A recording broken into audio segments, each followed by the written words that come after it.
So let's continue our discussion of Chapter 4, Mass to Mole Conversions. In this chapter, we're now moving on to multi-step conversions. In this case, we're combining our previously learned steps of mass to mole conversions, mole to mole conversions, and mole to atom conversions. To show another example of this multi-step conversion process, let's take a look at the following problem. We're asked how many atoms of oxygen are in a sample of glucose, we're given the formula, that has 43.55 grams of hydrogen. Okay, so we're given the grams of hydrogen, and at the end of this whole process, we want to report the atoms of oxygen. Now, how in general do we calculate atoms? How do we calculate atoms? Moles. Moles, yep. So we're going to go to the moles of oxygen. Now, given that we have the formula, where can we get the moles of oxygen from if we start with the grams of hydrogen and we know our chemical... Sorry, I'm noticing a little bit of reverb. Oh, never mind, it's gone away now. So just to repeat that, how can we calculate the moles of oxygen if we know our chemical formula and we're given the initial mass of hydrogen? Ratio. Yep, so then that mole to mole ratio, using the formula, we can get the moles of oxygen from the moles of hydrogen. The formula allows you to convert between the moles of one element in the formula and the moles of another element in that same formula. So now that we have this set up, we're going to execute on this unit conversion. So we have 43.55 grams of hydrogen. To go from grams of hydrogen to moles of hydrogen, we know in 1 mole of hydrogen, we have 1.00 grams. Now, looking at our chemical formula, if we want to go from the moles of hydrogen to the moles of oxygen, how many moles of oxygen per mole of hydrogen do we have in this case? What is our mole to mole ratio given the formula of glucose? What are the number of oxygen and hydrogen atoms in glucose? 6 to 12. Yep, exactly right. We have 6 moles of oxygen per 12 moles of hydrogen. Next, we need to go from the moles of oxygen to the atoms of oxygen. And how many atoms of oxygen are in a mole of oxygen? What number do we use? Avogadro. Yep, exactly right, which is 6.02 times 10 to the 23rd. So now we're going to punch this into our calculator. And please make sure to try entering these values into your calculator to make sure you're able to get the same output. So we take 43.55 divided by 1.00 times 6 divided by 12 times 6.02 EE23. And that gives us 1.3108 times 10 to the 25th oxygen atoms that we round to 4 sig figs, which gives us 1.311 times 10 to the 25th oxygen atoms. Does this make sense to everyone?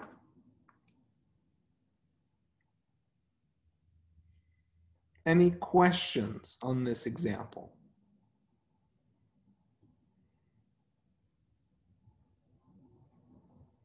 Okay, so let's apply now what we've learned. And we're pretty familiar with mass to mole conversions. Let's talk about some more direct ways of performing mass to mole conversions. So let's talk a little bit about mass percent and mole percent. So if we think about a molecule, they're made of atoms of their component elements. And the percentage of each element in a compound can be written either as mass percent, which is the mass of the element over the total mass times 100%, or mole percent, which are the moles of an element over the total moles times 100%. So these are ways to represent the amount of each element in a compound, or the amount of an element in a sample. Okay, now what can we do with this information? What can we do with this information? Well, first, from the formula, we can calculate mole percent. So suppose we're given the formula of calcium chloride. Our first goal is to determine the number of each atom of each element from the molecular formula. So for example, in calcium chloride, I would have 1 calcium atom and 2 chlorine atoms.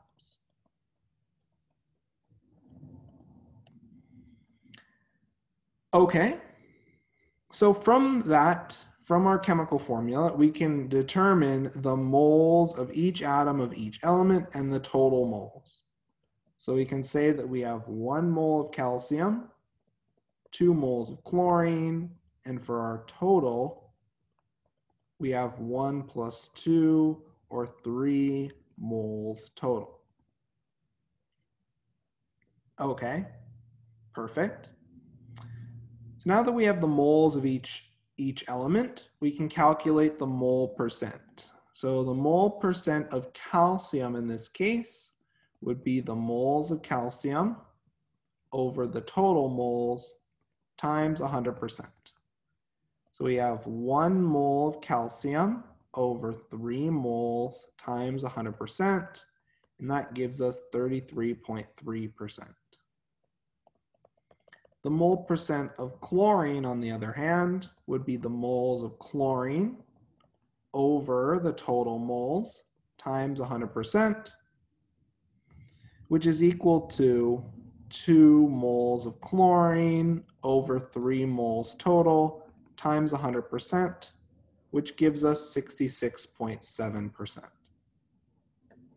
As you notice, if we add up and if we look at the total number of moles of all atoms of each element, the mole percentages will add up to 100%. So that's just a way of checking your work.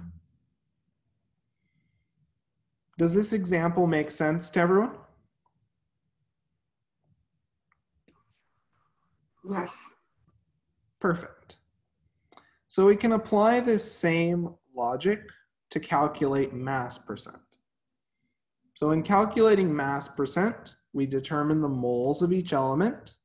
And from the moles of each element, so for example, we have 1 mole of calcium and 2 moles of chlorine, we can then calculate the mass of each element using our atomic mass. So if we have 1 mole of calcium, we know that there is 40.00 grams per 1 mole of calcium. And that gives us 40.00 grams. If we have 2 moles of chlorine, we know that we have 35.45 grams per 1 mole of chlorine. And punching that into our calculator, that gives us 70.9 grams of chlorine. Okay, we can now calculate the total mass. So the total mass would be the mass of calcium plus the mass of chlorine. And that in turn gives us 110.9 grams total for calcium chloride. And now that we have the total mass, we can calculate the mass percent. So in this case, the mass percent of calcium, we get 40.00 grams of calcium over 110.9 grams of calcium chloride times 100%.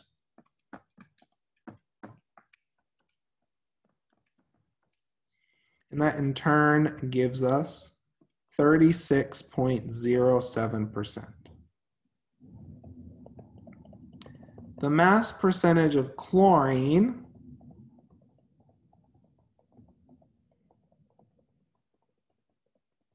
is equal to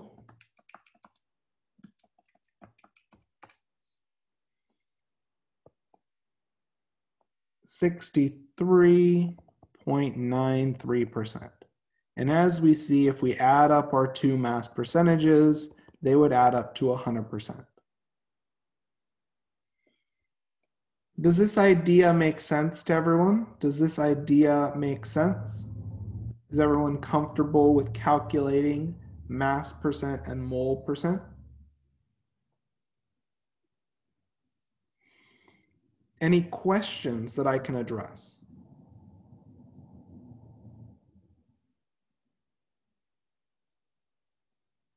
Okay, well, let's do an example where we're asked to calculate the mole percent of each element in nitric acid. Okay, so I'm going to draw a picture of nitric acid.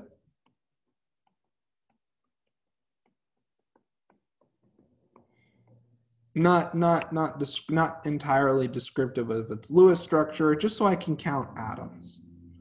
So I see from the formula, I have 1 mole of hydrogen, 1 mole of nitrogen, and 3 moles of oxygen. So then for my total moles, I have 3 plus 1 plus 1, or 5 moles. From this information, I can now calculate the mole percentage of each element. So the mole percentage of hydrogen, we have 1 mole of hydrogen over 5 moles total times 100%, and that gives me 20% for the mole percentage of hydrogen. The mole percentage of nitrogen, we have 1 mole of nitrogen over 5 moles times 100%. That in turn gives 20%. For the mole percentage of oxygen, we have 3 moles of oxygen over 5 moles times 100%, which in turn gives us 60%. Is everyone comfortable with calculating mole percent given the chemical formula? Any questions on this example? Is everyone feeling comfortable with this content so far? Yes. So let's also calculate the mass percent of each element in nitric acid. So we have HNO3. So for hydrogen, we have 1 mole of hydrogen. For nitrogen, we have 1 mole of nitrogen. And for oxygen, we have 3 mole of oxygen. To calculate the grams of hydrogen, we have 1 mole of hydrogen, and we know that we have 1 gram per every 1 mole of hydrogen. So that gives us 1 gram of hydrogen to work with.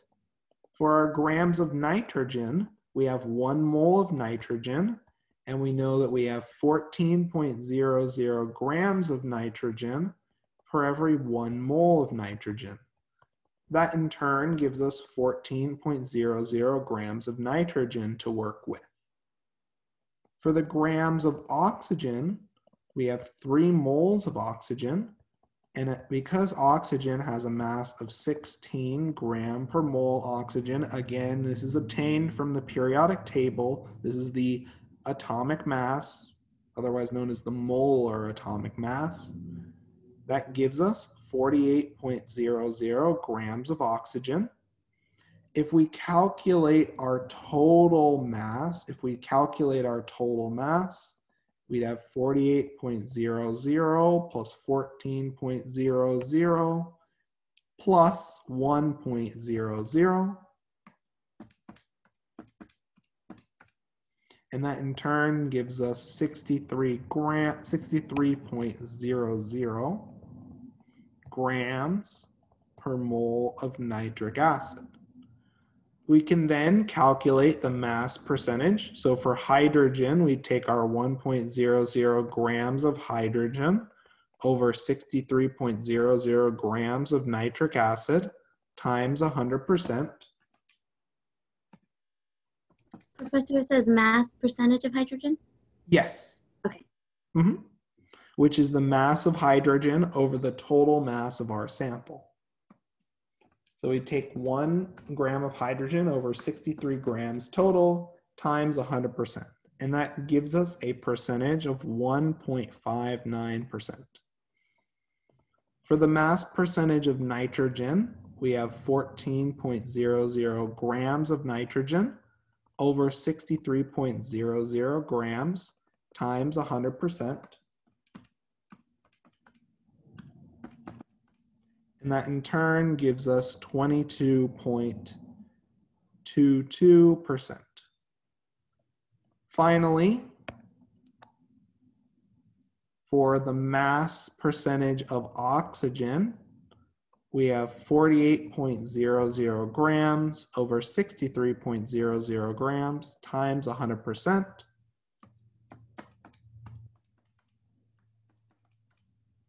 And that in turn gives us 76.19%.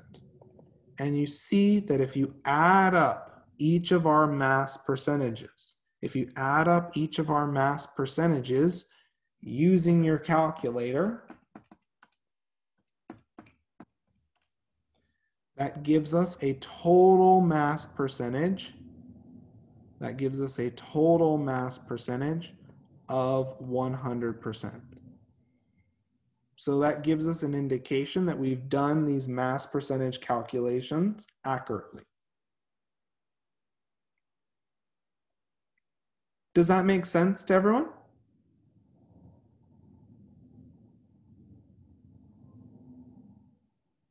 Any questions on calculating mass percent? This is an example that can potentially show up on an exam or quiz.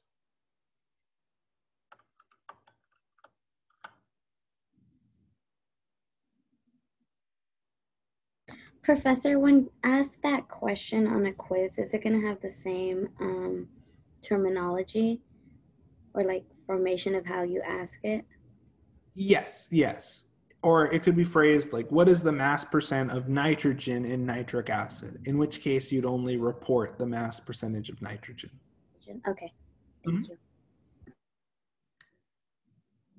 So let's apply what we've learned. So let's take about 2 to 3 minutes, and I'd like you to calculate the mole percentage of each element in dioxygen difluoride. So using the chemical formula, I'd like you to first calculate the mole percentage of each element in dioxygen difluoride. And we'll give ourselves 2 to 3 minutes, and I'd like to see some responses in the chat. And if you have any questions, don't be shy to ask your questions verbally.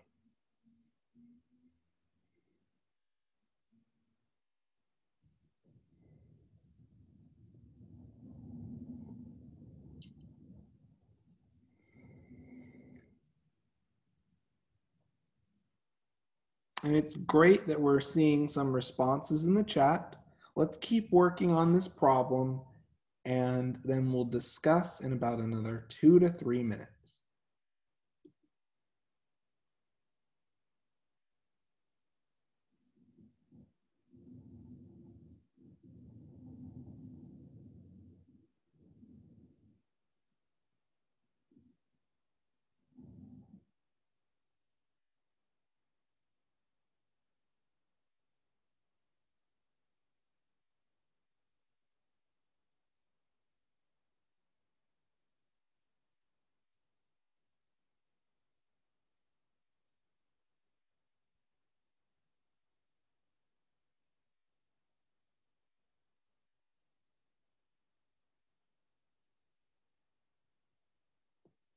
And don't be shy to ask a question in the chat, or to share your responses verbally or in the chat.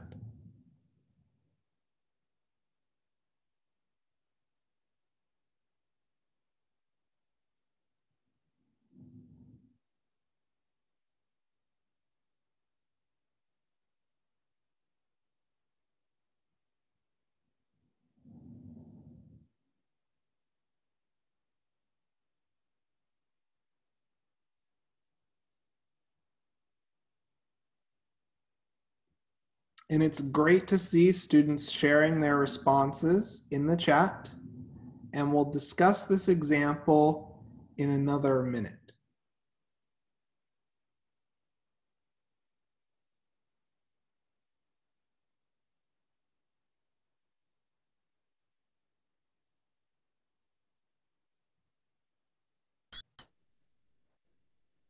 Professor, may I ask a question about the naming this element? Yes, yes. Why is fluoride giving 2 to oxygen? Isn't fluoride has like minus? But remember, this is a covalent compound as it has 2 or more nonmetals. And as a result, in the name, the atoms are not charged in the covalent compound. Rather, they're sharing their electrons to form covalent bonds. So in dioxygen difluoride, essentially we have a structure that looks like this.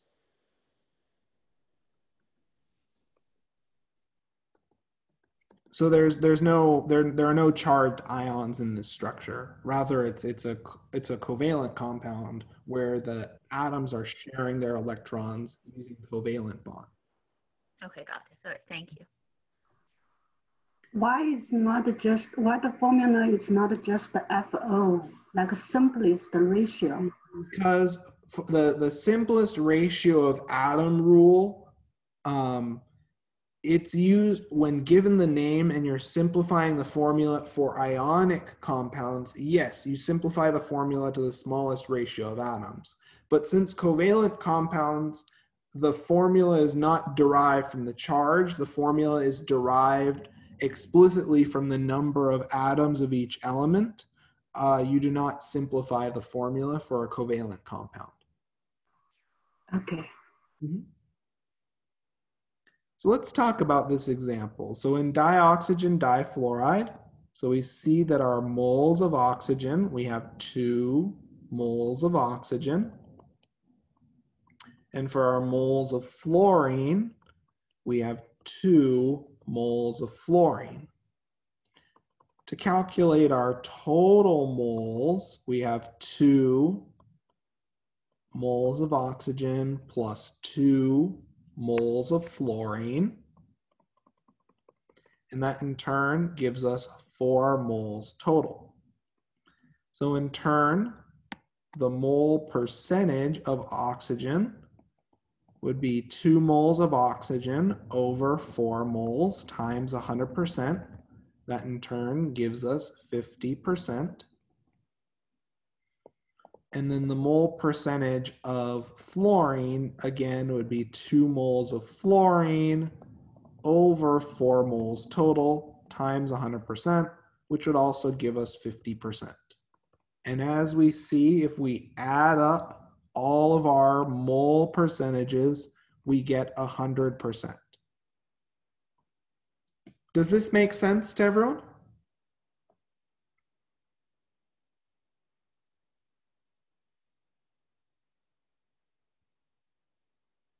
Any questions on this paper?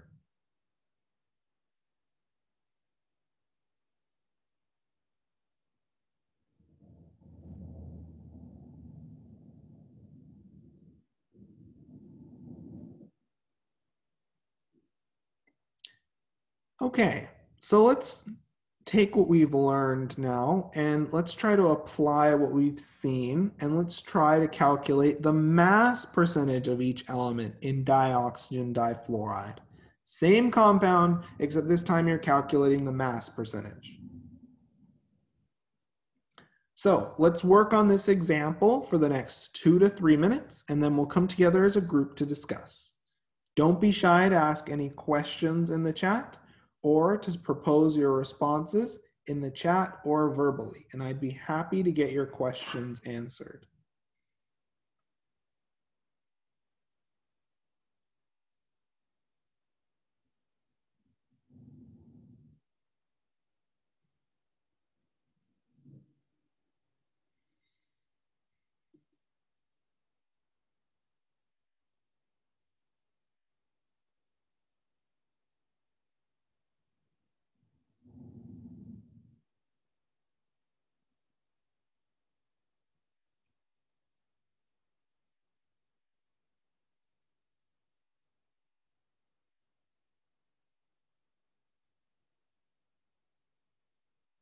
And if there are any questions I can address, don't be shy to let me know. And let's try to get a few responses shared in the chat.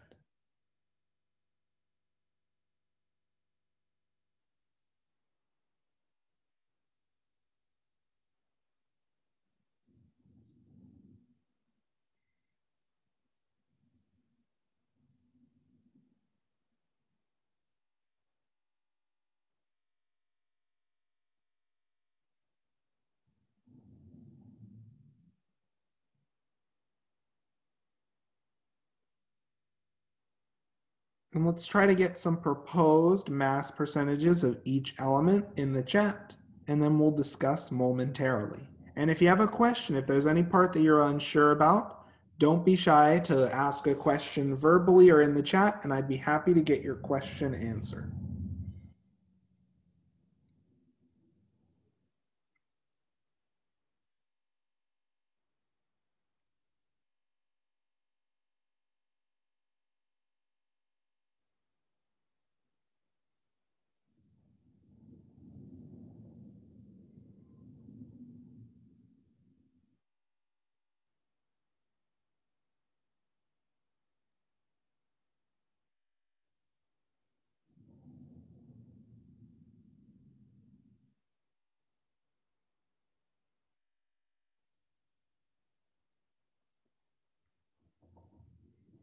And it's great to see that we're starting to see some proposed mass percentages in the chat. Let's keep working on this example, and we'll discuss in another minute to a minute and a half.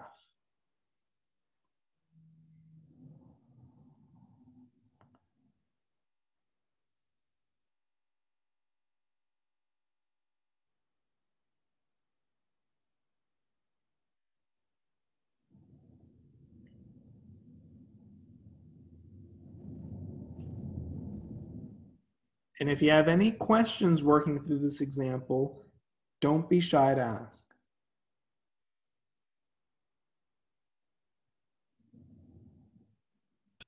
Professor, may I ask another question about naming? Sorry. Please go ahead. Why don't we call it difluorine oxide?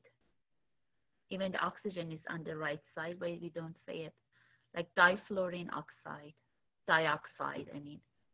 This is a bit of a weird example. Typically, the more electronegative element is named second, is placed second in the name. But this is a bit of an odd case in terms of naming. In general, the more electronegative element is named as the second name in a covalent compound formula. More electronegative. Mm-hmm. So if we go with that rule, so you name it correctly then, because fluorine is more, right? Exactly. Electronegative. Okay, got it. Thank you. Perfect. So let's look at this example now. So given our formula, we see we have 2 moles of fluorine, and we know that fluorine's molar mass is about 19.00 gram per mole of fluorine. That in turn gives us 38.00 grams of fluorine. We have 2 moles of oxygen. So we have 16.00 grams per 1 mole of oxygen. That gives us 32.00 grams of oxygen.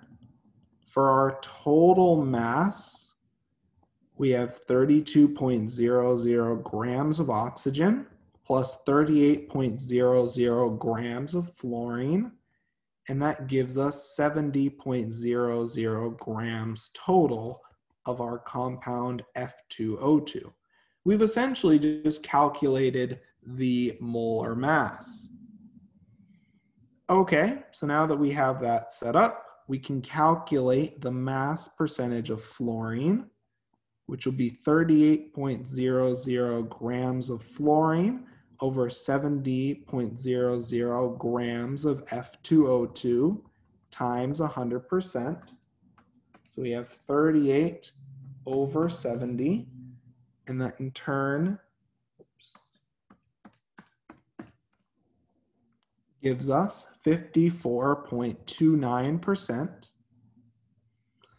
The mass percentage of oxygen, we take the mass of oxygen, which is 32 grams, over the mass of F2O2 times 100%.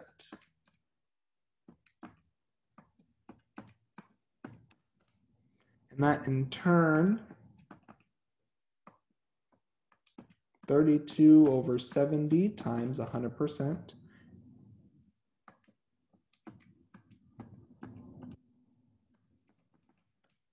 That in turn gives us a mass percentage of 45.71%. Again, when we add both of our mass percentages together, that gives us a total mass percentage of 100%. Does this example make sense to everyone? Does this example make sense to everyone? Professor, why did you report with 4 sig fig? Because I thought the other numbers are just fixed numbers, like 30, like 16, and. So, well, an important thing to consider is that these molar masses, these atomic masses, are functionally exact numbers. They have more sig figs than even the amount of sig figs that we're writing out in this example. I used 4 sig figs because those are the number of significant figures that you'd see in the molar masses that I'll provide you in the exam periodic table. So I try to keep the formatting consistent. The main thing that I'm looking for in your answer is just that your mass percentage agrees with the number of significant figures for your mass values. Though I want you to keep in mind, these atomic masses are functionally exact. They have 10 or more significant figures. They've been determined to a high level of precision. We're just cutting it off at 4 sig figs, just so that way the atomic masses don't trail on and we don't have to write out these really, really long numbers. When the point of the problem is to calculate the mass percent, you take the mass of your sample over the total mass, which is obtained by adding up the mass of both elements in your sample. Yes, that's exactly right. Does that make sense? So my question is, if we have the only number in the problem is the atomic mass, we always round to 4 sig fig, right? Yes. Well, you look at the number of sig figs that you're given in your periodic table, and you round to the same number of sig figs. Okay, got it. Thank you. And the table that you're going to receive on the exam, all the atomic masses are going to be reported to 4 sig figs. Does that make sense? It does. Thank you. Perfect.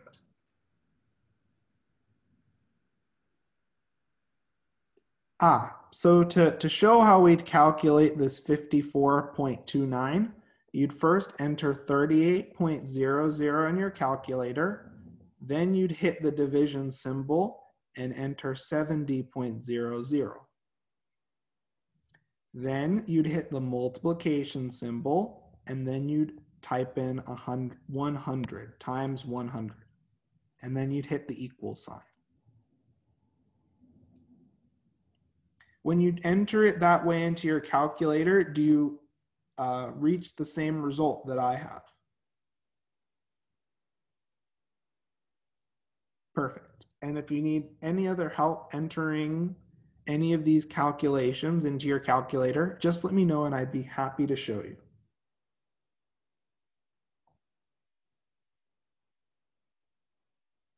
Okay, so let's keep going now and let's talk a little bit about how we can leverage mass percent as a conversion factor. So mass percent is defined as the grams of element in 100 grams of sample, or the grams of compound per 100 grams of sample. So what mass percent allows us to do, it allows us to go from the mass of a sample to the mass of an element, or the mass of a sample to the mass of a compound. So let's showcase this rearrangement. So if the mass percent is equal to the grams of element over 100 grams times 100%, then we know that the grams of our element is equal to the mass percent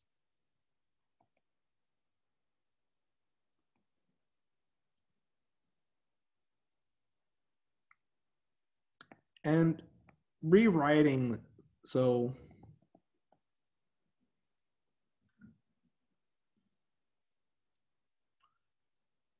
rewriting this, outside of us assuming that we have a 100-gram sample, we can also write the mass percent as the mass of our element over the mass of our sample. And we can calculate the mass of our element by taking the mass percent over 100% times the grams of our sample. So this is another way of calculating the mass of an element given the mass percent and the mass of our sample. I'm going to show you the conversion factor method because I find it's more scalable and it's more applicable to a range of problems. So if we have a 35.5 grams of sample that is 23.5% silicon, we're asked what mass of silicon is present in the sample. So we're trying to go from the grams of our sample to the grams of silicon. And the conversion factor that we're going to use is the mass percentage. So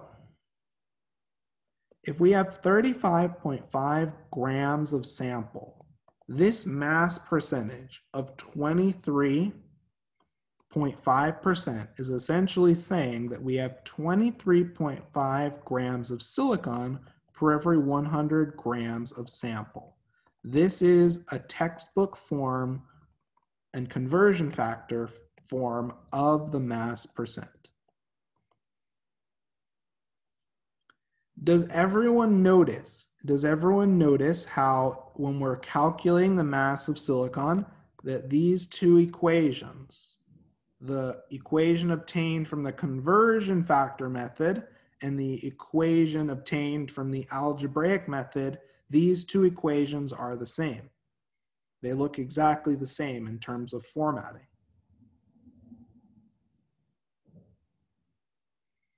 So, as we can see from our units, the grams of sample cancels, and we're left with the grams of silicon.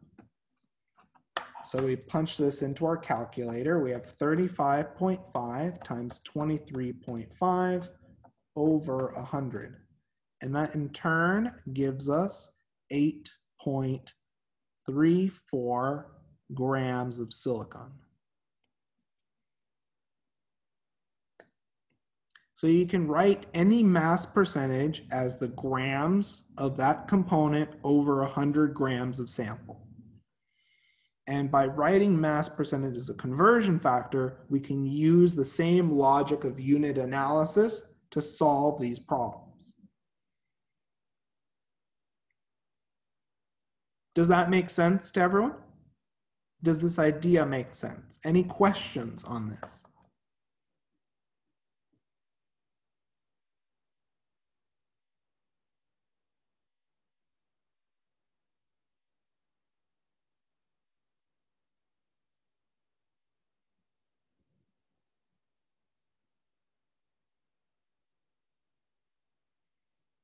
Okay, so just like any other conversion factor, we can fit in mass percentage into multi-step conversions. So in this case, we are given the grams of our sample and we are given the mass percentage of carbon, and we're asked to calculate the moles of carbon. And to do that, we simply calculate the grams of carbon. Now that we have our solution map established, now all we have to do is execute on that. So if we have a 20-gram sample, to go from the grams of sample to the grams of carbon, we use our mass percentage, which tells us we have 13 grams of carbon per every 100 grams of sample. Once we have converted to the grams of carbon, to go from the grams of carbon to the moles of carbon, that's just our molar mass. And we know in 1 mole of carbon, we have 12.00 grams. So punching this into our calculator, so we have 20 times 13 over 100 divided by 12. That gives us 0.216 moles of carbon that we round to 0.2 moles of carbon.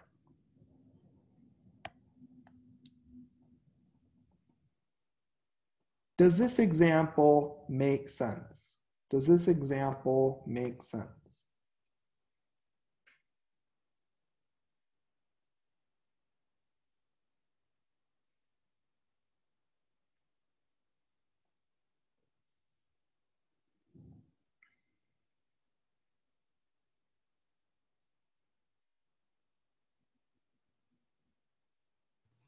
Professor, what is this 13% carbon? Could you explain that part? This is 13 gram over 100 grams?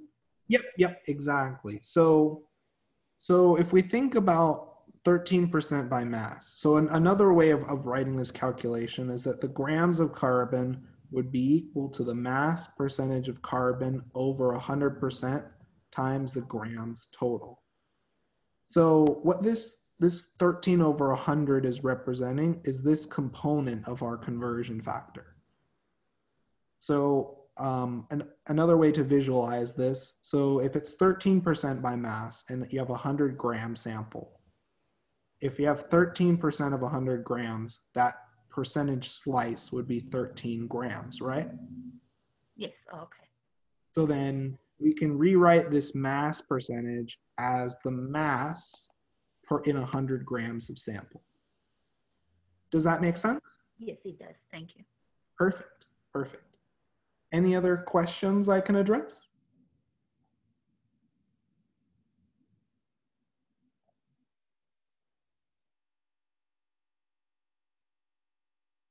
Yes, 0.216 is correct, but then we round because our input has 1 sig fig.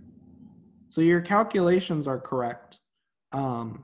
It just is rounded because our input only has 1 sig fig. Does that make sense? Perfect.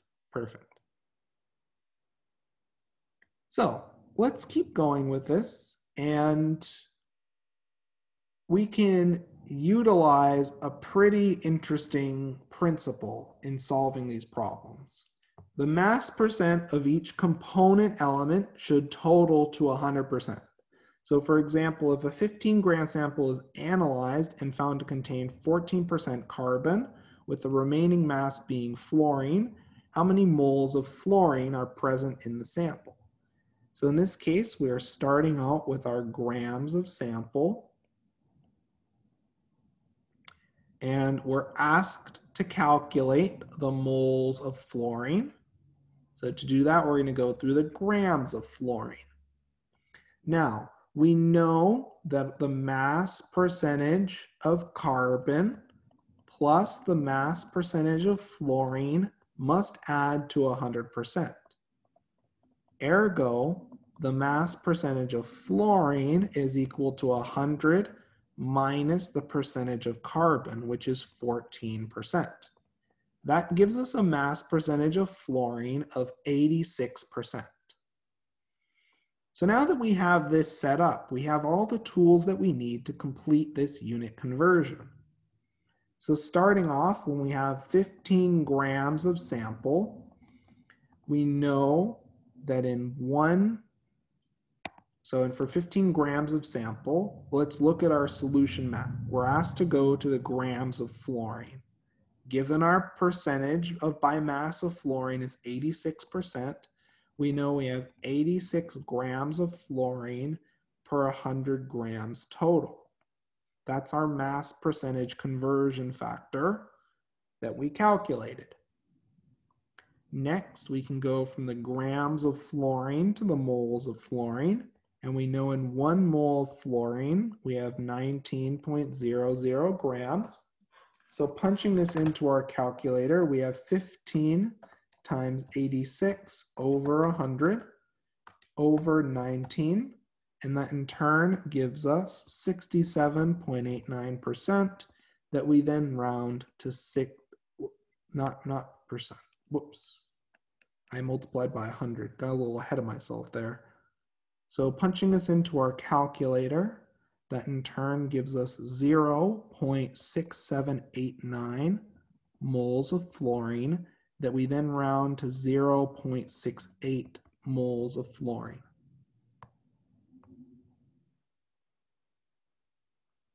Does that make sense to everyone?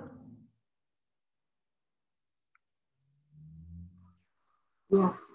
So just to repeat, we calculated the mass percentage of fluorine because we're told in the problem it contains only carbon and fluorine. So then the remaining mass percentage must be the total mass percentage minus the mass percentage of carbon. That gave us the mass percentage of fluorine of 86%. Using the mass percentage of fluorine, we can go from the grams of sample to the grams of fluorine. And then from our molar mass, we can go from the grams of fluorine to the moles of fluorine. We round to 2 sig figs because our input has 2 sig figs. Does that make sense to everyone?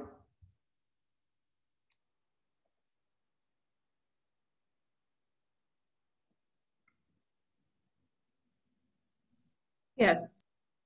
Okay, so then let's try to apply what we've learned, and I'd like you to tackle the following example, where a 30-gram sample was analyzed and found to be 30% sulfur, with the remaining mass being oxygen. And I'd like you to tell me how many moles of oxygen are present in the sample.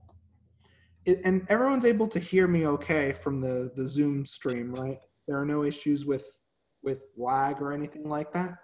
You cut off a couple times for a couple seconds. Okay. Is it consistent now? It's good now. Okay. If there are any issues with that, just let me know. And I'll make sure to try to modify the settings so the stream is as consistent as possible. So let's work through this example, and we'll take about 3 to 4 minutes to work through this example, and then we'll come together as a group to discuss. Don't be shy to ask questions and to propose your answers verbally or in the chat.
And it's great to see students sharing their responses in the chat.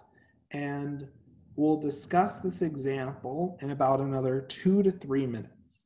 And if you have a question when you're working through this example, don't be shy to ask it verbally or in the chat.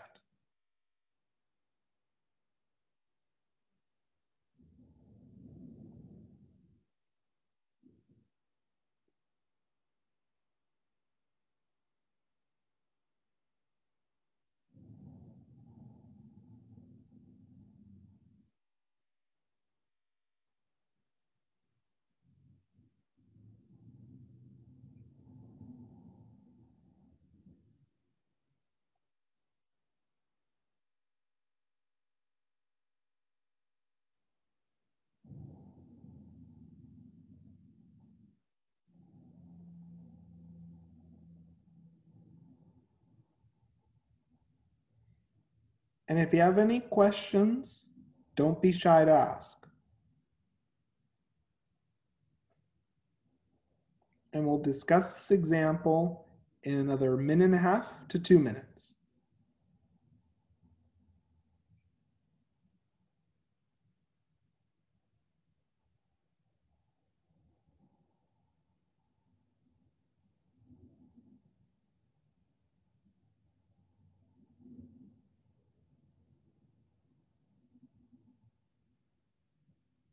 And I just want to make sure everyone has enough time to draw their conclusions and to have their problem-solving proposal written down. So that way when we go over this problem, we can have a reasonable discussion.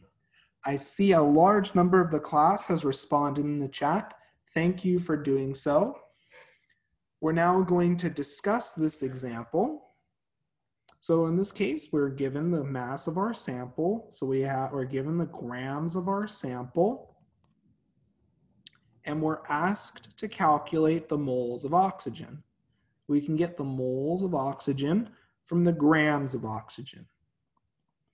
So in order to get the grams of oxygen, we're going to need the mass percentage.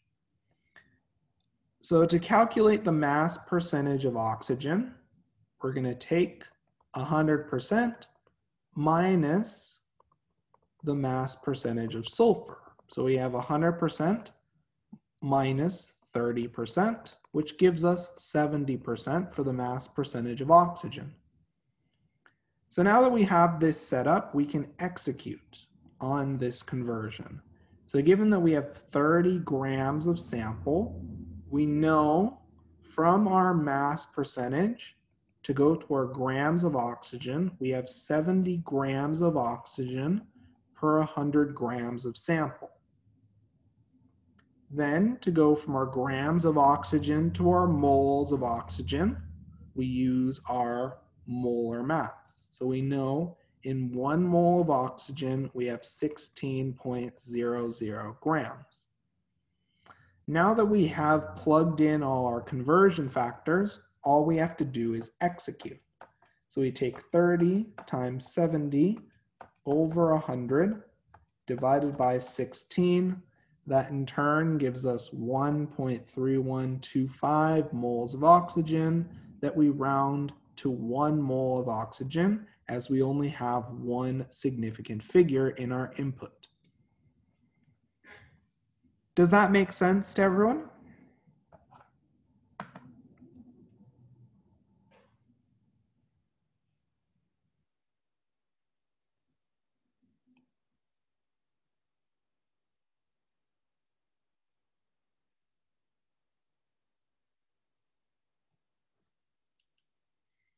So to enter this into your calculator, you'd take 30, then you'd hit the multiplication symbol, followed by 70, then you'd hit the division symbol, followed by 100, then you'd hit the division symbol again and enter 16.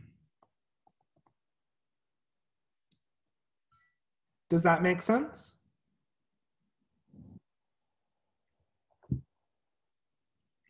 Perfect, perfect.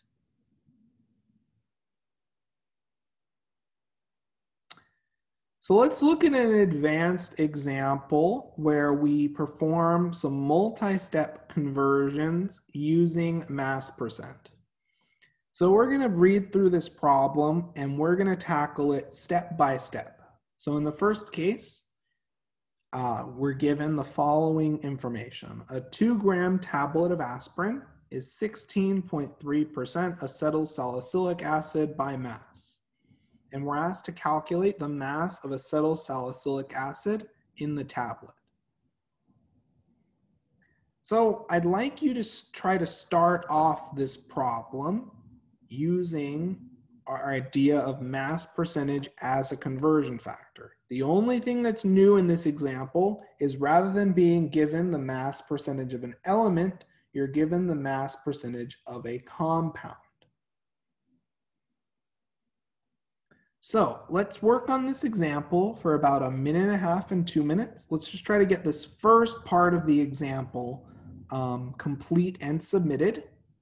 And I'd be happy to answer any questions, and I'd love to see some responses in the chat for the first part of this question.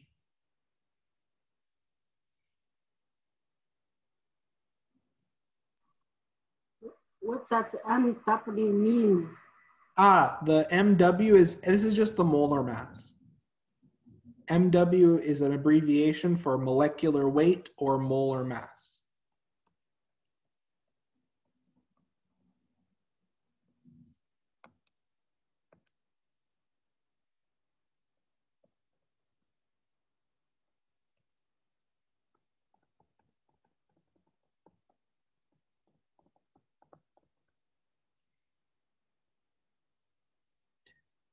So let's work through this example and let's try to get a few reasonable responses for the mass of acetylsalicylic acid in the sample, given that we have a 2-gram tablet that is 16.3% acetylsalicylic acid by mass. And we'll discuss this example in about 1.5 minutes to 2 minutes.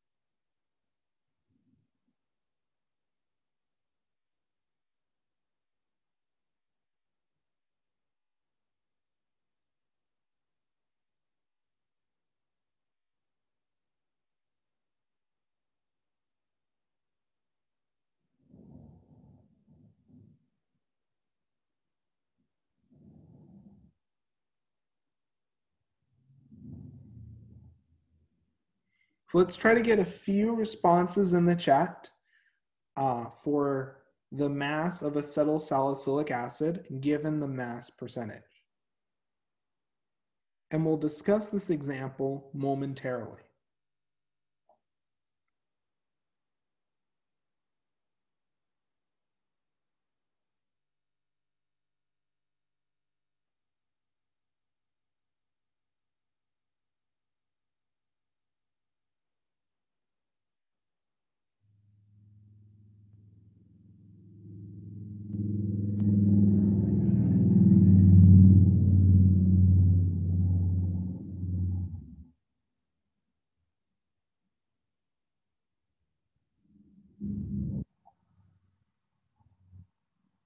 And for now, we just want the mass of acetylsalicylic acid in the tablet. And let's try to get a few responses in the chat before we discuss.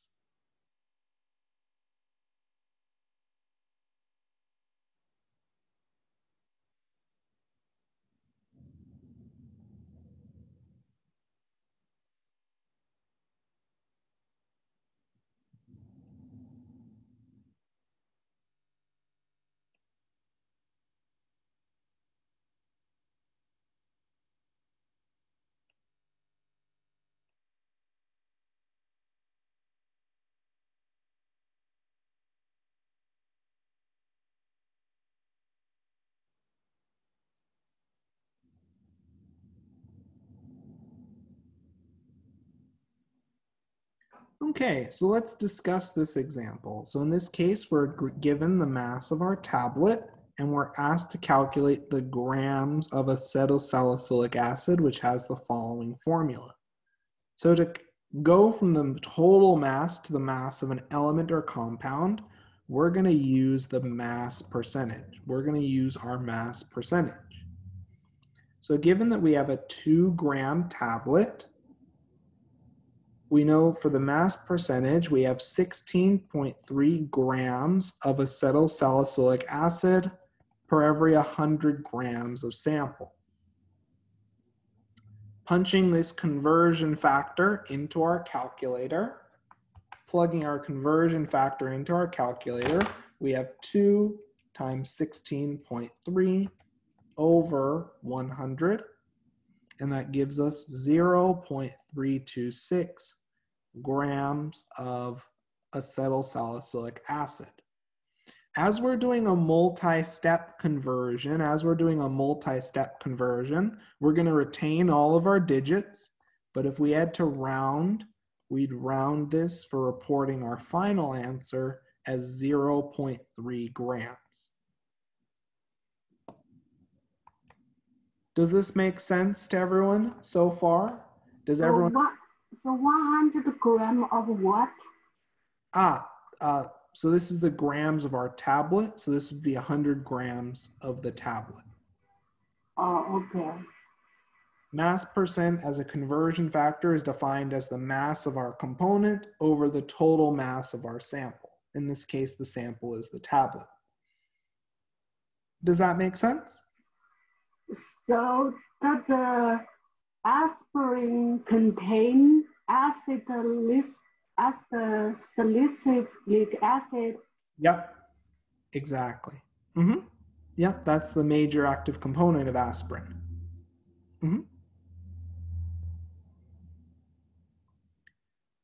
So now that we've calculated the mass of acetylsalicylic acid, I'd like you to take this mass value and I'd like you to calculate the moles of acetylsalicylic acid in the tablet. I'd like you to calculate the moles of acetylsalicylic acid given the mass. And let's take another 2 to 3 minutes and let's try to convert our calculated mass value into the moles.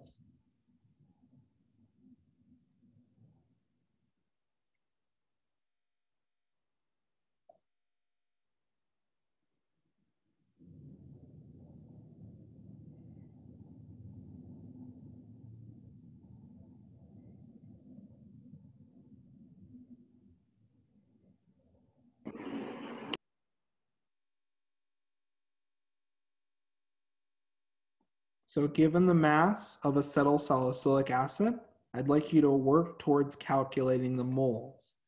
Don't be shy to submit your responses in the chat or any questions that you have in the chat, and we'll discuss in about 1.5 to 2 minutes.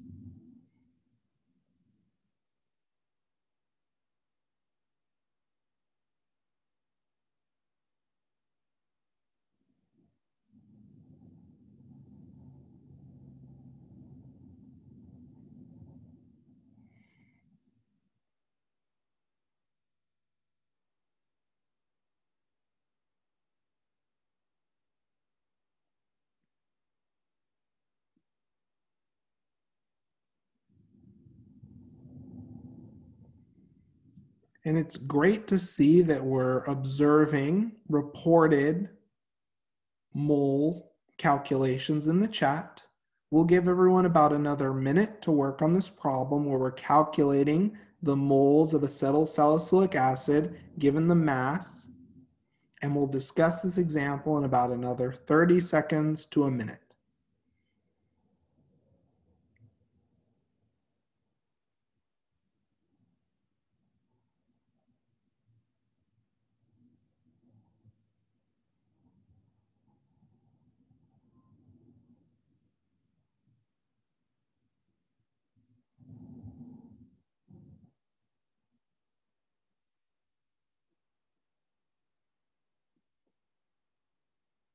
Okay, so let's discuss this example. So in this case, we're asked to convert from the grams of acetylsalicylic acid to the moles of acetylsalicylic acid. So given that we have 0.326 grams of compound, and we're given that the molar mass is 180 gram per mole, we know that in 1 mole of acetylsalicylic acid, we have 180 grams. So plugging this in, we have 0.326 over 180, and that gives us 0.001811 moles of acetylsalicylic acid. If we had to report our final answer after rounding, we'd round this to 0.002 moles, just because our original input number only had 1 sig fig. Does this make sense to everyone so far? Does everyone see how this problem is testing each of our unit conversions that we've seen so far in this class?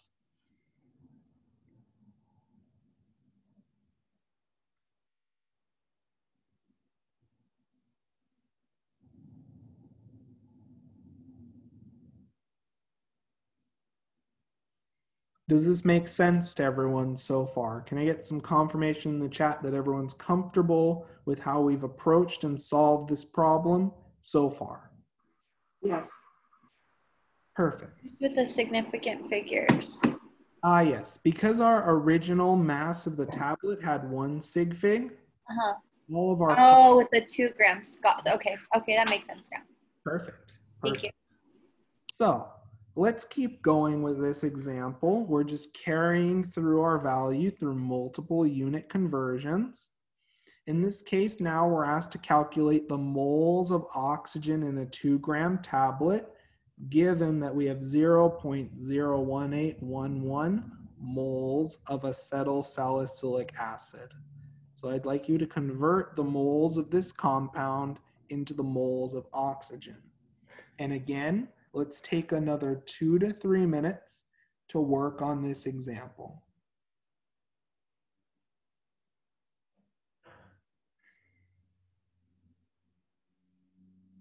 And this is the same type of mole-to-mole conversion using the chemical formula that you've seen time and time again.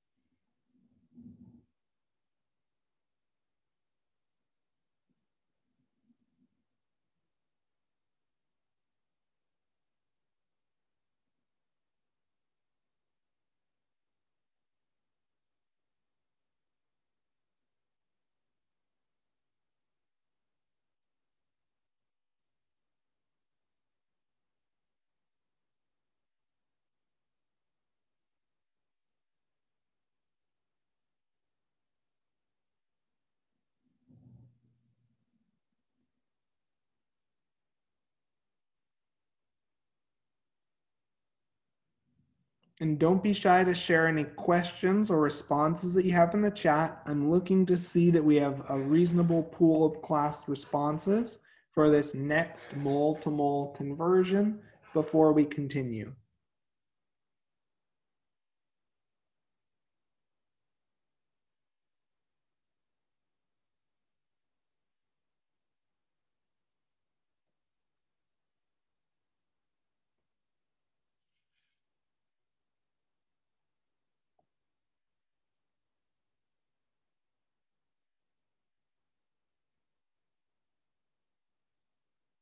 And just as a refresher, we're going from the moles of our compound to the moles of oxygen using our chemical formula.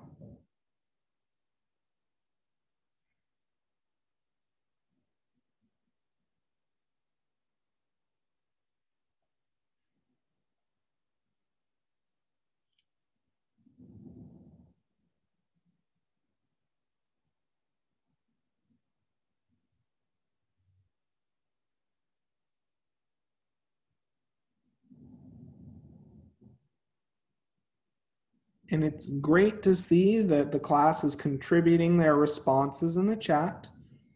And we'll discuss this example in another 30 seconds to a minute.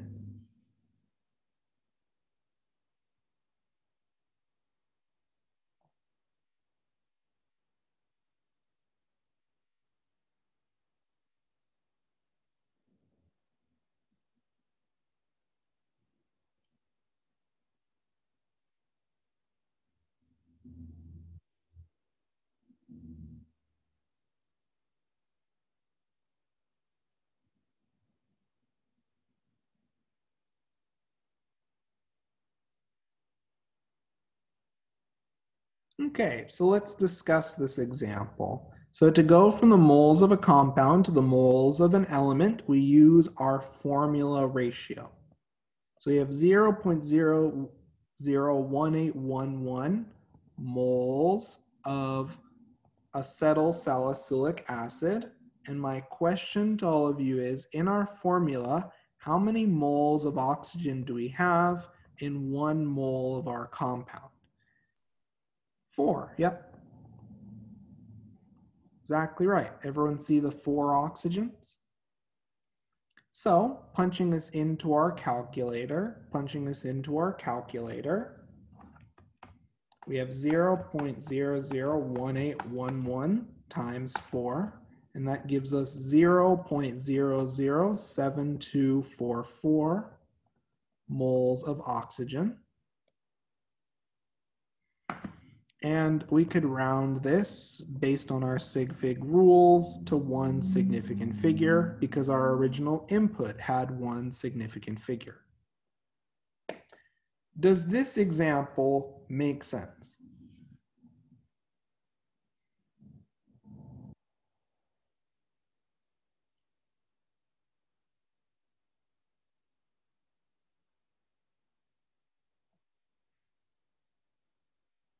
Does this make sense to everyone so far? Any questions so far on this example?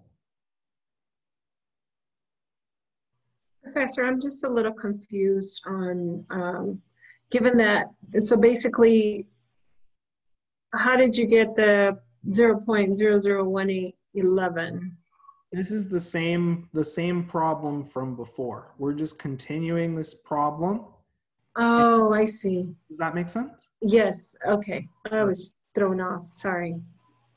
We're just continuing the problem from before, carrying through what we calculated in the earlier parts of this problem. Does that make sense?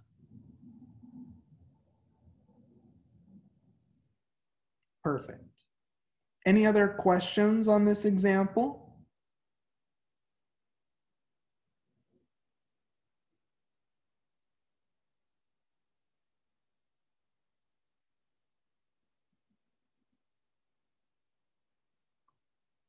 Okay, so let's take, given the moles of oxygen, let's work on calculating the mass of oxygen in a 2-gram tablet. So let's take about another 2 to 3 minutes and let's calculate the mass of oxygen in a 2-gram tablet, given that we've already calculated the moles. Don't be shy to share your responses in the chat, or if you have any questions that I can address, don't be shy to ask your questions verbally or in the chat.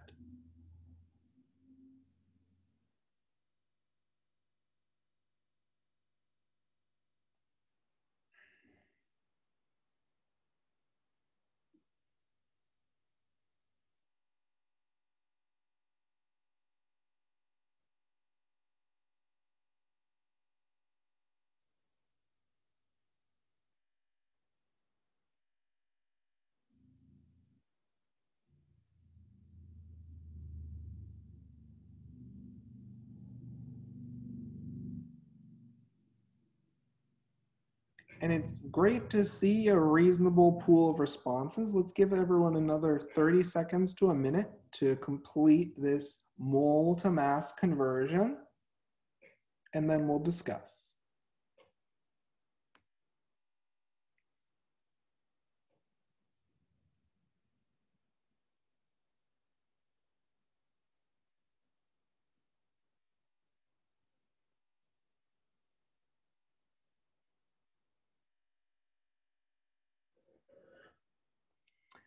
Okay, so in this case, we're asked to go from the moles of oxygen to the grams of oxygen. If we have 0.007244 moles of oxygen, we know that we have 16.00 grams per mole of oxygen. And that in turn gives us 0.1159 moles of oxygen that we round to, oh, sorry, not moles, grams, because moles cancel. And we round that to 0.1 grams of oxygen.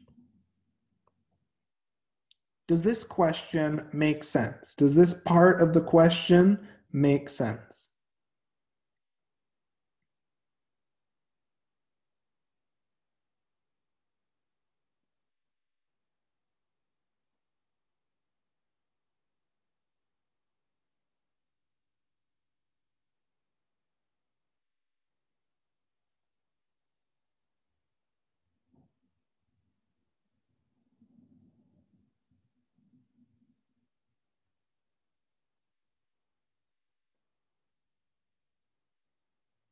Okay, so let's keep going. And now as a final capstone for this question, I'd like you to calculate the mass percent of oxygen in the tablet given that the mass of the tablet is 2 grams.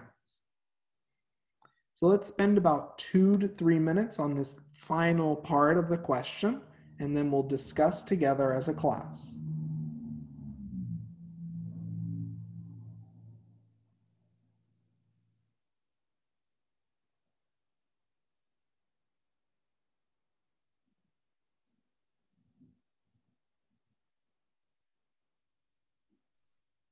So we calculate the total mass.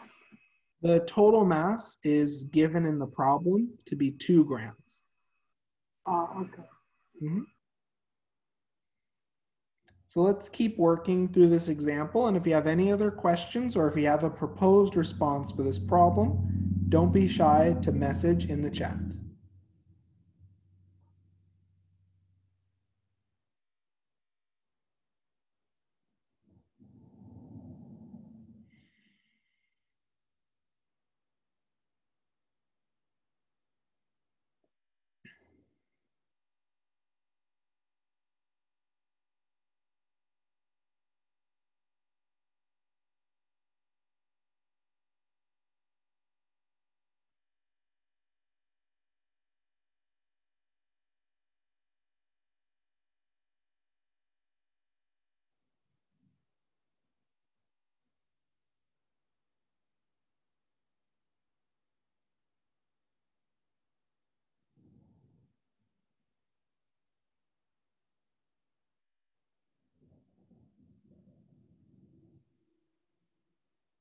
And it's great to see that we have a pool of responses in the chat. So let's now discuss this example.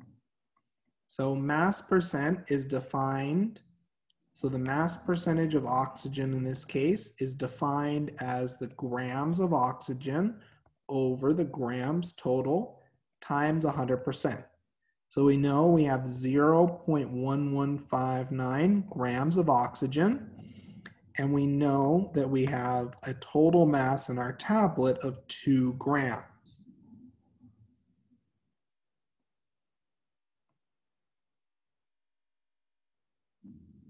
Sorry, just resizing this. So multiplying by 100%, that gives us, so we take 0.1159 over 2 times 100, and that gives us a percentage of 5.795% that we round to 6% by mass. So a typical aspirin tablet, assuming acetylsalicylic acid is the only source of oxygen, has roughly 6% oxygen by mass from the acetylsalicylic acid. Does this example make sense? Does this make sense to everyone? Any questions on this example?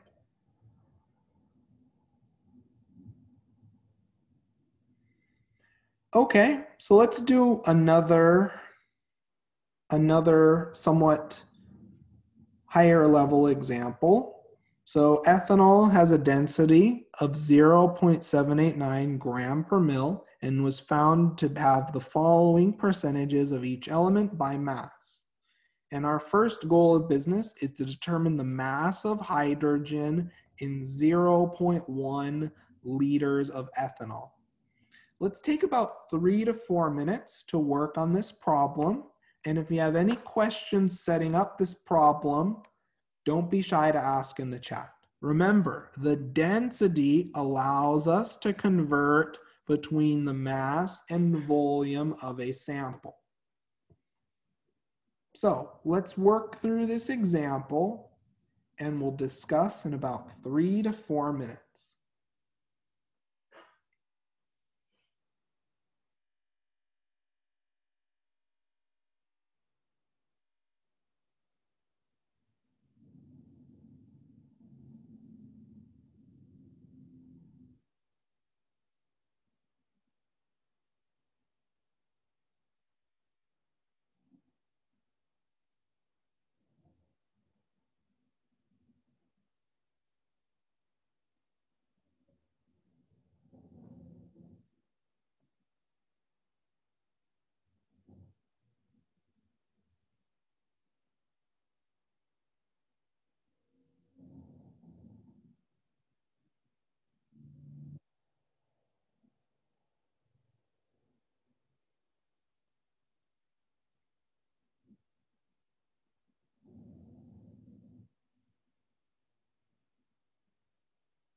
And don't be shy to share your proposed responses in the chat or to ask any questions in the chat or verbally. I want to make sure everyone has practice on the most difficult types of questions that I could ask from this chapter, just so that way we have a fair preparation coming into the exam. As you see, if you break the problems into pieces, they become much more manageable. We've seen all of these little pieces before. So let's keep working on the first part of this question, and we'll discuss momentarily.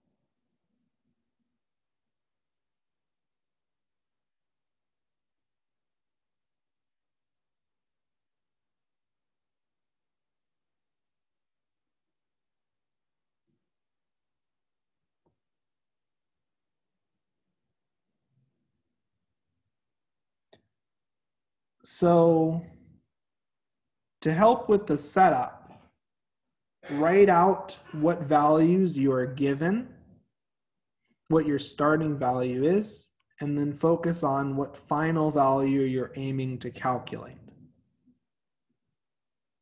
So once you have your starting and ending value, then you can figure out what intermediate units or what conversion factors do I have in the problem that let me go from my starting quantity to my ending quantity.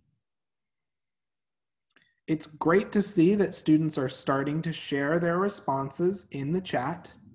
We'll keep working on this example and we'll discuss in about another 1.5 to 2 minutes.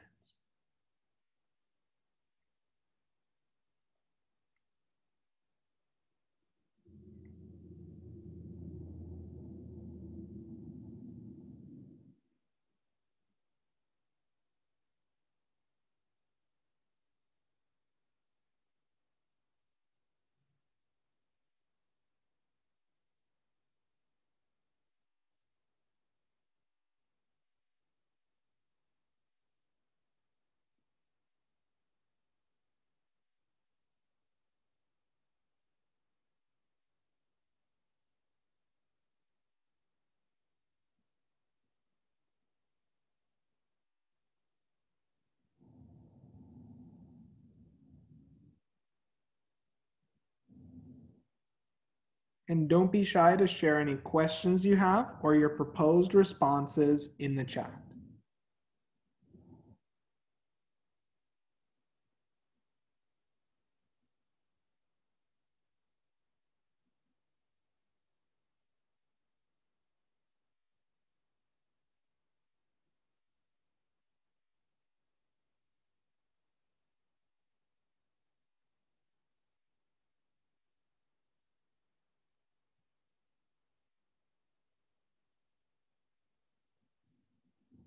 Okay, so we're given the volume of ethanol. So we have 0.1 liters of ethanol.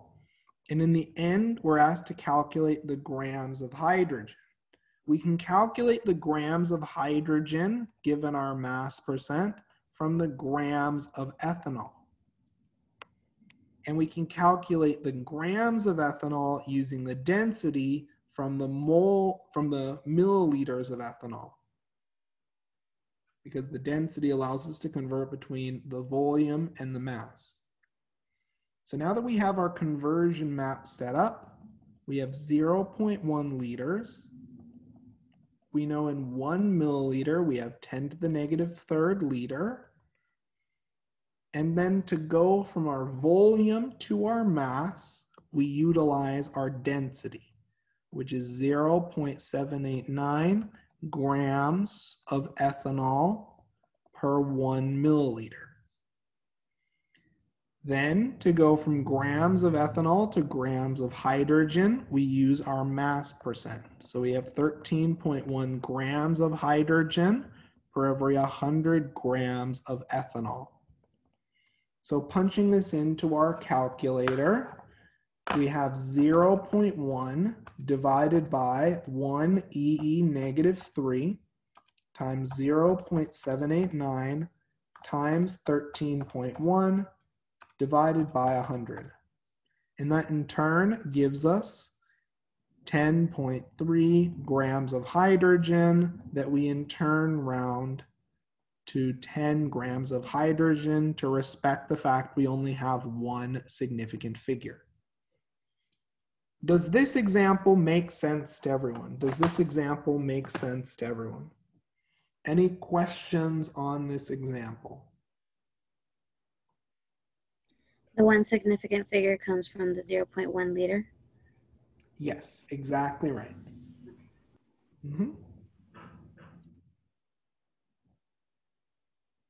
Any other questions on this example?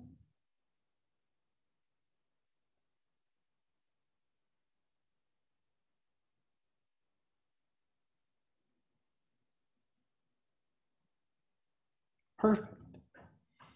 And now as a follow-up, this should be pretty quick actually. I'd like you to tell me the moles of hydrogen in our sample, given that we have 10.3 grams of hydrogen. Let's calculate the moles of hydrogen in our sample.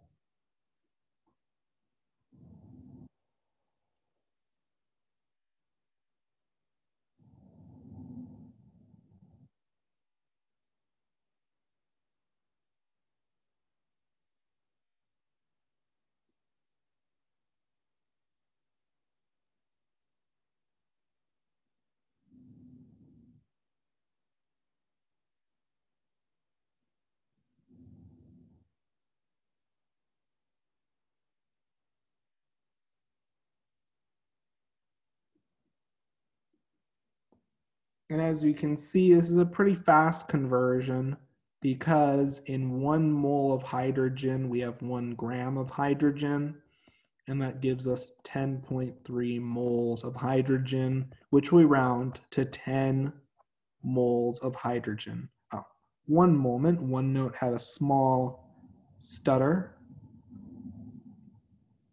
Give me 1 second to reload OneNote. Perfect. Can everyone still see OneNote at this point? Can everyone see my screen? Yes. Okay, perfect. Sorry about that. Sometimes when there's a lot of things drawn on OneNote, it can sometimes get slightly overwhelmed. Okay, so we have 10.3 grams of hydrogen, and we know in 1 mole of hydrogen, we have 1 gram. That in turn gives us 10.3 moles of hydrogen that we round to 10 moles of hydrogen. Does this example make sense to everyone? Does this example make sense?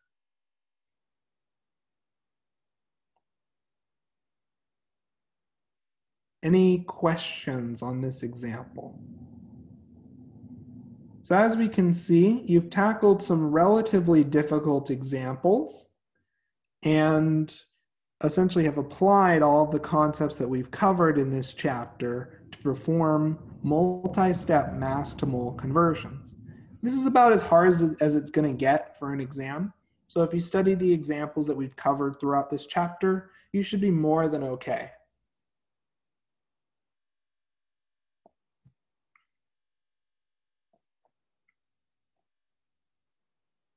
Any other questions? Any other questions on this problem?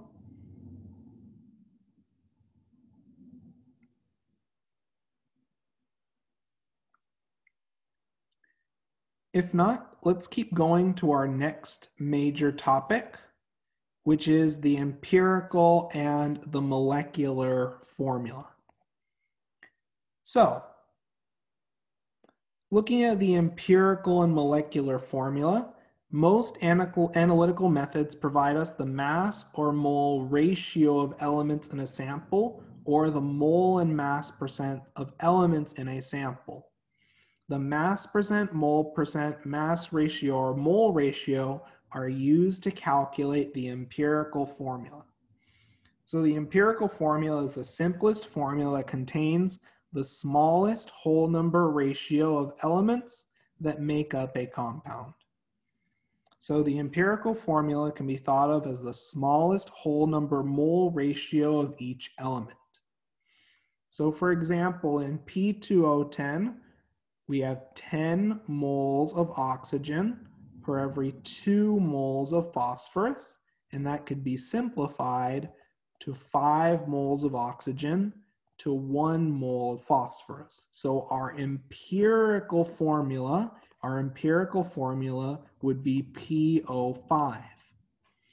For C3H6, would someone like to propose an empirical formula for C3H6? Same H2. Yep, exactly right. The empirical formula would be CH2. How did we get that? So 6 moles of hydrogen per 3 moles of carbon. This 6:3 ratio simplifies to 2 moles of hydrogen per 1 mole of carbon. Does that make sense? Does everyone see how to figure out the empirical formula from the molecular formula? Does that make sense to everyone? Why we needed to make it to empirical formula? Well, sometimes it's important to, well, most of the time, experimentally, the empirical formula is what is calculated from experimental data. And it's important to be able to identify the empirical formula for different compounds, because in many cases, a set of 2 different compounds can have the same empirical formula. And as a result, you can recognize and sort of determine what additional experiments need to be performed in order to fully assign the identity of your compound. Does that make sense? It's also setting the stage for a calculation that we're going to do from mass data. So if you think of the empirical formula as a mole to mole ratio, that idea will serve you well later on in this chapter. Does that make sense? Yes. Perfect. So now a separate experiment is done to determine the molecular weight and to calculate what is known as the molecular formula, where the molecular formula, rather than being the simplest ratio of atoms, is the absolute number of atoms of each element in a compound. Molecules can have the same empirical formula with a different molecular formula. So this is part of why being able to recognize empirical formulas is really important, because the empirical formula is not necessarily unique for a given compound. So in N2O4, the empirical formula would be NO2, because we have 4 moles of oxygen per 2 moles of nitrogen. That simplifies to 2 moles of oxygen per 1 mole of nitrogen. In NO2, our empirical formula is NO2. So as we can see, these 2 different compounds have the same empirical formula. Does that make sense to everyone? Does that make sense to everyone so far?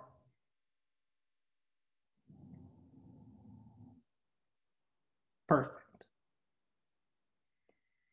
So the empirical formula is repeated n times to give what is known as the molecular formula, where n is the number of empirical formula units, mW is the molar mass or molecular weight, and what we can do is from the molar mass, from the mass of our compound, and from the empirical formula mass, we can calculate the number of formula units.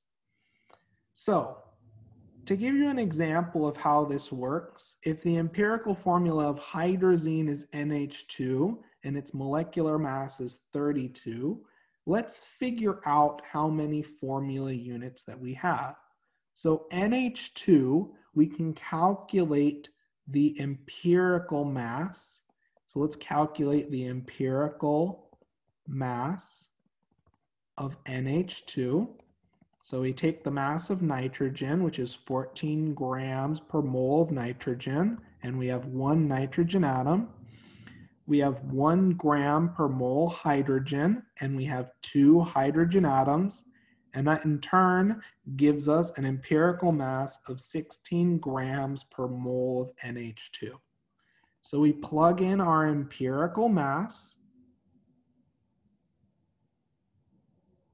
then we plug in our molecular mass, and as we see, we get a value of N of 2.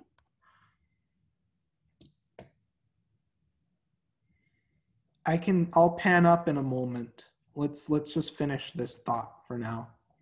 So what this N equals 2 is saying is that we have 2 NH2 units. So then what we do is we take each of our atom counts, each of our subscripts, and we multiply it by 2 to give us N2H4.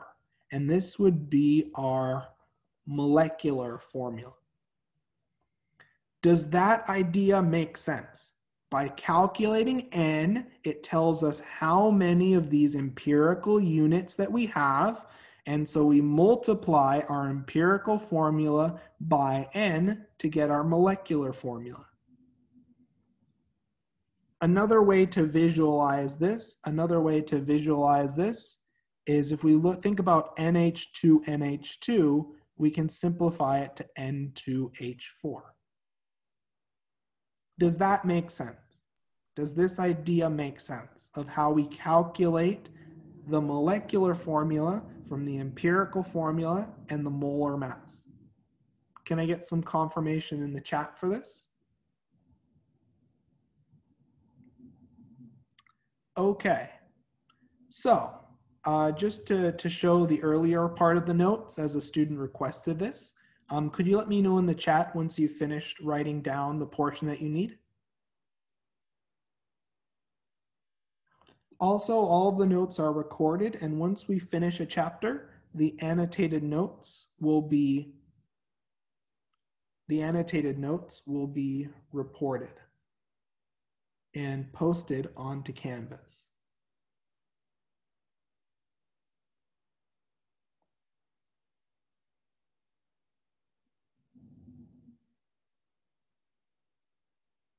Any questions while students are writing down and continuing to write down parts of their notes?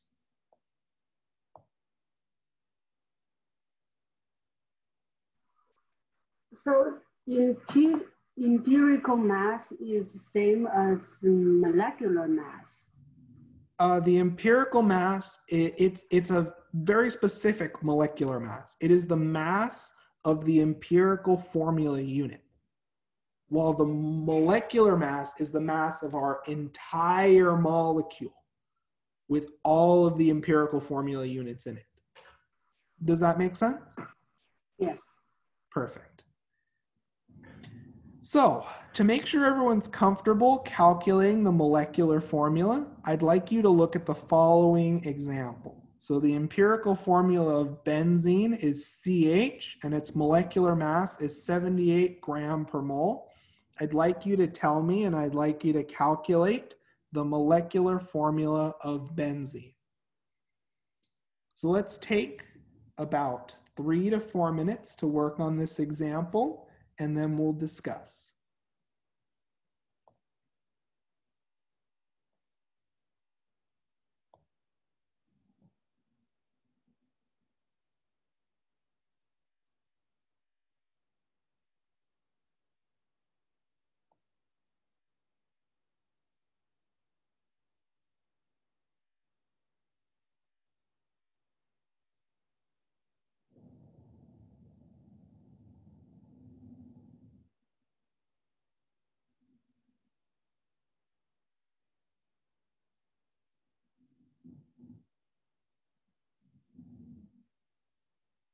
And don't be shy to share your questions or your proposed responses in the chat.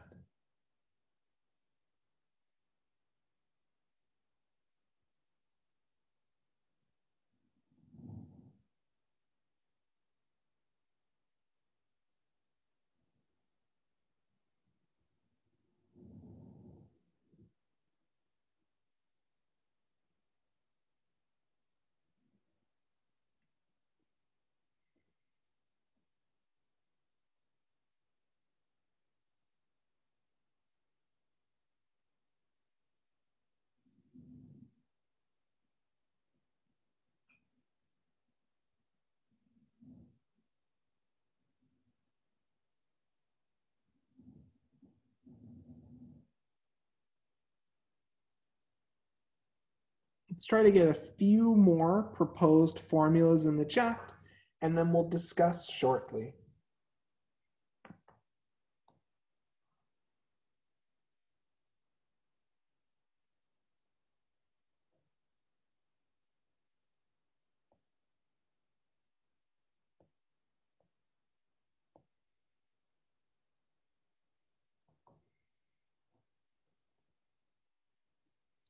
Perfect. We see a pool of responses from multiple students suggesting the formula for benzene is C6H6. So let's talk a little bit about the logic behind this. So our empirical formula unit is CH. So then the empirical mass would be equal to 12 grams times 1 plus 1 gram times 1, which gives us 13 grams per mole of CH. From this now, we can calculate N by taking our molecular mass of 78.0 gram per mole divided by 13 gram per mole. That gives us an N of 6. So we take our CH units and we multiply them by 6. That in turn gives us C6H6 for our molecular formula. Does that make sense to everyone? Does that make sense to everyone?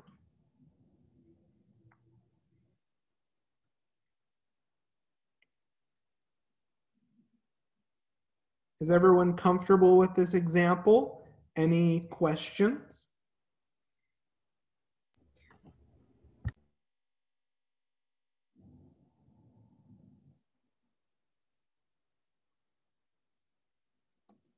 Perfect, perfect. So this is a good stopping point for today.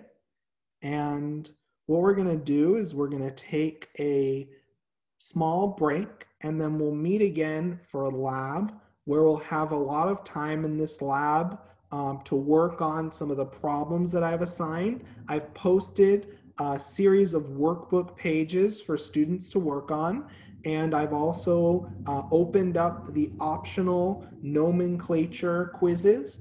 And so the plan would be in lab that we can work on some of those assignments and that I can answer any of the questions that you have. We're closing out chapter 4, and we're going to start chapter 5 on chemical reactions next week.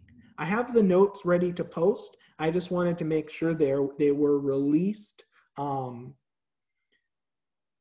at a time when everyone finished up chapter 4, so we don't end up mixing and covering the content out of order. So the extra credit quizzes are available on Canvas, and they'll be due not this Sunday, but next Sunday. Just so that way you get the practice down before we have our next exam. The next exam, we'll be tackling that once we finish up the next 2 chapters. And you'll see an announcement a week in advance on Canvas.